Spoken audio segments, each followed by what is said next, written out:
இரண்டாவதுங்கன்னா இந்த ஆபரேஷன் இதனுடைய scale desiccated coconut, அதாவது துருவிய கோகனட்டுக்குள்ள சேர்த்து அதை ஃபுட் பவுடரா பண்ணி அதை அமெரிக்காவில் இருக்கக்கூடிய FDA அவங்க வான் பண்ணி அதை வாட்ச் பண்ணி டெல்லி போலீஸ் ஸ்பெஷல் செல்லும் நார்கோட்டிக்ஸ் கண்ட்ரோல் பியூரோ எல்லாம் சேர்ந்து பிடிச்சிருக்காங்க.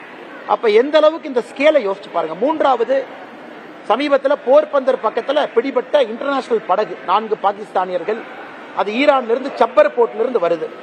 எதுக்கு வருதுன்னா ஆழ்கடல்ல 60 கிலோமீட்டர் போர்பந்தருக்கு முன்னாடி தமிழ்நாட்டிலிருந்து வரக்கூடிய ஒரு படகு அந்த சரக்கு எடுத்துட்டு வரணும், அப்ப பிடிபடுது.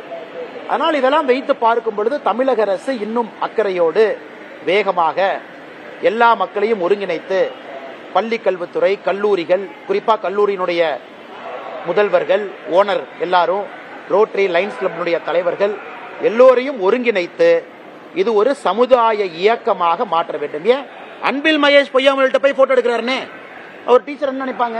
போய் அன்பில் மகேஷ் பொய்யாமொழி ஃப்ரெண்டா இருக்குது.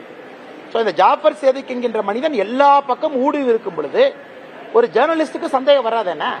டிஜிபிடி போட்டோ எடுக்கிறாரு, எஜுகேஷன் மினிஸ்டர் போட்டோ எடுக்கிறாரு, சிஎம்டி போட்டோ எடுக்கிறாரு, உதயநிதி ஸ்டாலின் போட்டோ எடுக்கிறார். அதனால் இதையெல்லாம் களையெடுக்க வேண்டிய நேரம் இது என்பதை தொடர்ந்து வலியுறுத்துகின்றோம்.